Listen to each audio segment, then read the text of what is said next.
Hello again. A few people commenting here have picked up on the fact that I've spent a lot of time in the Middle East and also that I speak Hebrew. Surely that must mean at the very least that I'm a Jew and probably an agent of Shin Bet or the Mossad or I don't know, the Rothschilds or something. Sorry, I'm not any of those things. After the Six-Day War in 1967, it became quite the thing for people from around the world, including Britain, to spend time on a kibbutz in Israel. It was an early version of the gap year, although it wasn't actually called that. I'm thinking some of the people that went, like Boris Johnson, Helen Mirren, they're not Jews either, and as far as I know, they're not Zionist agents either. Anyway, some of the people stayed longer. They picked up Hebrew the way I did. It's just how things are. I want to look today at a misconception about Palestine because the British in particular want to forget their role in the problems in the Middle East. And since they actually created the problems that led to Palestinian refugee camps and the Arab-Israeli wars, it's worth looking and see just what they did there. If you ask most people where Palestine is, they'll tell you it's occupied roughly the same land as Israel, and that a lot of the trouble starts because two peoples are trying to occupy that same limited area of land, and that's why there's struggles between the Palestinians and the Israelis, and people take sides on those terms depending often upon whether they're left wing or right wing or pro-America or they're Christians and so on. It's all a lot of nonsense. There's no struggle for any land, or at least there shouldn't be. Well, there wouldn't be if the British hadn't meddled in the area. Until the end of the First World War, sorry, there was no such country as Palestine. There never had been. It was simply an area of the Ottoman Empire in the Eastern Mediterranean, and its borders were very vague. It was where we have modern day Israel, Jordan, Syria, Lebanon. That was generally regarded as Palestine. Um, After the end of the First World War, when the Ottoman Empire was being dismantled, the League of Nations decided to create some individual states, some individual countries in that area, and give European powers like France and Britain responsibility for looking after them. So one of those areas was going to be Palestine. League of Nations created a new country called Palestine, and they drew its borders, and Britain agreed faithfully to look after the interests of the people of Palestine and take care of it and help guide it towards statehood. Here is Palestine after the First World War.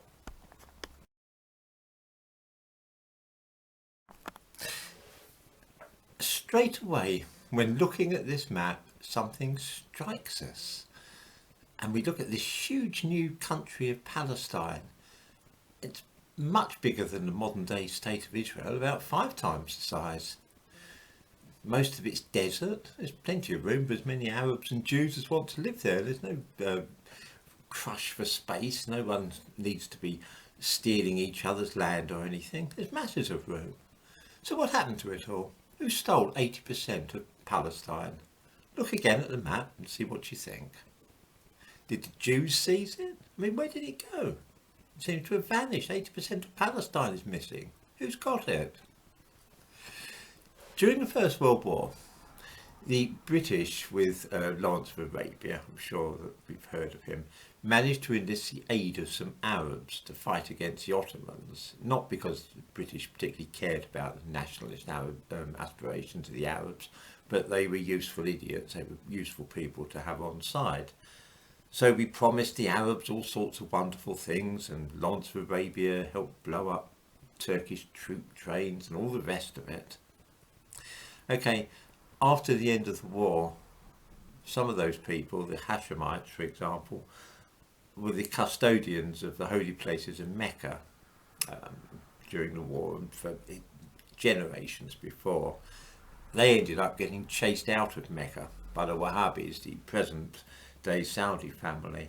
And so you had these groups of wandering Bedouin with their own armies, the armies that they'd used to fight the Ottomans, and they decided if they couldn't have Mecca and they couldn't have their own country there, they would carve out kingdoms in somewhere else in the Middle East, which was going to cause frightful trouble for the British. Just imagine. Okay, what happened? One of those groups, wandering Bedouin, I suppose I shouldn't really call them brigands, but that's what they were, army of brigands rampaging around the eastern Mediterranean, were led by a man called Abdullah. He was a Hashemite Bedouin. He was born in Mecca. Here he is.